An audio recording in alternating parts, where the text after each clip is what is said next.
thought I would share with you a channeled message I received for myself a while back now in early 24. Perhaps something that came through for me might somehow connect for you. And of course, when I channel, which is not often, but it's always through God, Source, in a very pure way.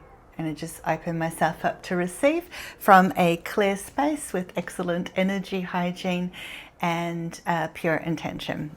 It says, you are a bright spark. Are you a bright spark? Have you forgotten the spark that is within you?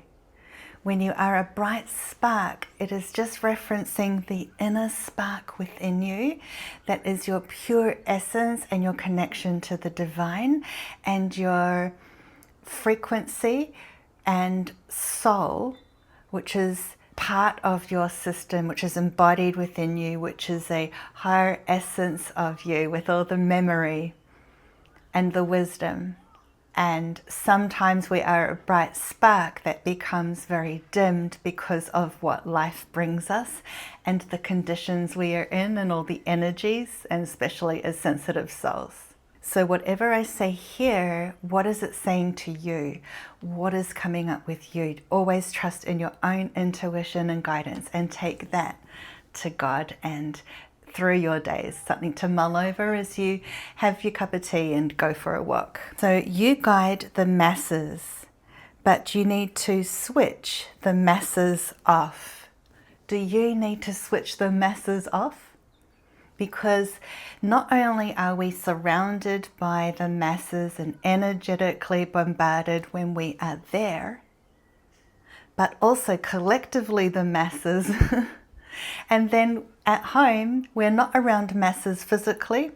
We still can be taking on or picking up on the collective masses as well. And we don't want to carry that with us and allow that to infiltrate our system where we're connecting to the masses so much that we're not individuating to our own divine essence and pure connection. Sometimes the masses we don't even realize is like within us.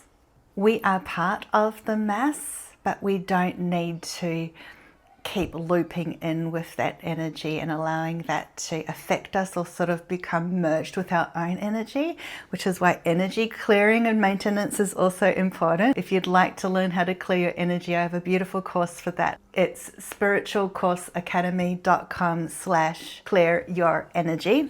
You need to switch the masses off through mass media as well. So that's the other one. Switch off. And then I got the image of Mr. Miyagi. So if you have watched Cobra Kai or Karate Kid, Mr. Miyagi is like the Yoda of karate, who embodies that calm presence. And as he was teaching the Karate Kid how to move into the consciousness of what martial arts embodies when it is connected to energy actually, and intention and your power coming through a force that is calm and for the highest good. You need to start off by learning the simple techniques. So Mr. Miyagi was teaching him to wash his car and wax his car.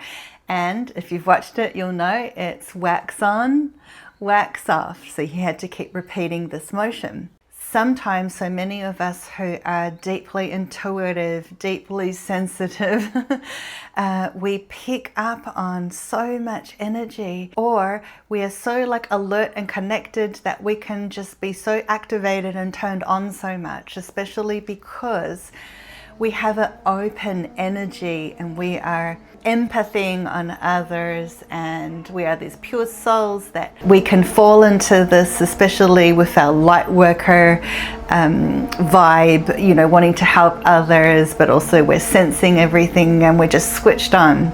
And so it's important also to learn to switch off, which is one of the fundamentals also is when you do this kind of work, you know, like energy healing, doing readings, but even anybody doing other work such as coaching, therapy, being around others, teaching, all the things, it's important to switch off as well. So the message in it is wax on, so switch on, and then wax off, switch off.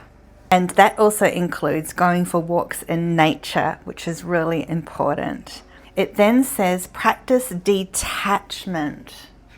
So detaching from things, detaching from people, detaching from issues, from situations, scenarios that mull around in your head.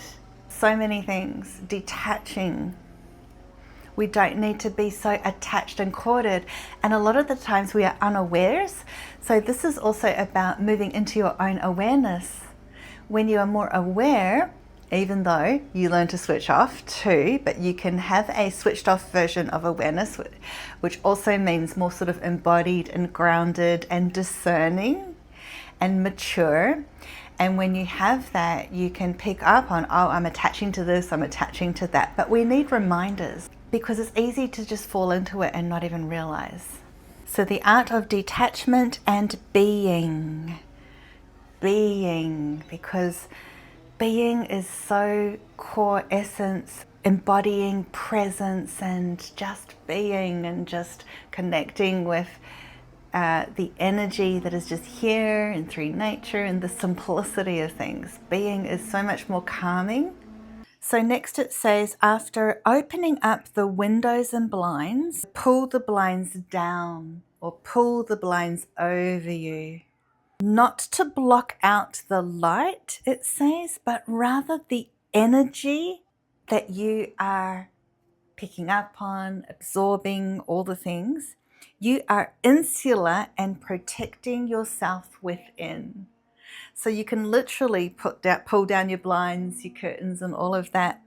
But also just metaphorically and energetically, you can do this also in order to protect your energy and just your selfhood is what I'm hearing. And they can be filtered blinds too. And to end off with, it says, but you are still contained and in an insular space, still perceptive and ready to receive. So it's not like you're blocking everything out. You are still able to function, to receive guidance and so on. As I said before, it's more from a discerning place and so on. But you're not being infiltrated. And the shutdown is like you telling your system, that's it now, I'm shutting down. Just like at night, you're telling your body, you shut your curtains before you go to bed and so on, and you make it all dark to tell your body it's sleep time now. And so we also, like I'm hearing and seeing like the sleep button on a phone or device or whatever, you have to like enable that setting. You can't always be on, right? Or you'll blow out your bulb. So that also speaks of protecting your energy, keeping it clear and whole and to yourself, right?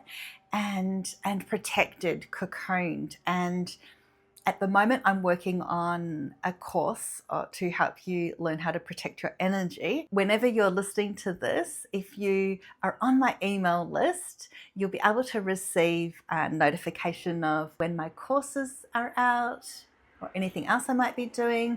But for the most part, also, I do a monthly newsletter where you receive soul guidance about the energies and what messages are coming through to you, and the odd email. I just like to call it like, emails for your soul, right? To have that nourishment and that connection to help guide you through everything and feel that soul connection, because that's what it's all about, right? Okay, so that's my message for today. It's funny that I just found that and thought I should share this with you and see what you receive from that yourself. Let me know and give it a go yourself, or do some journaling and see what insights you come up with for yourself.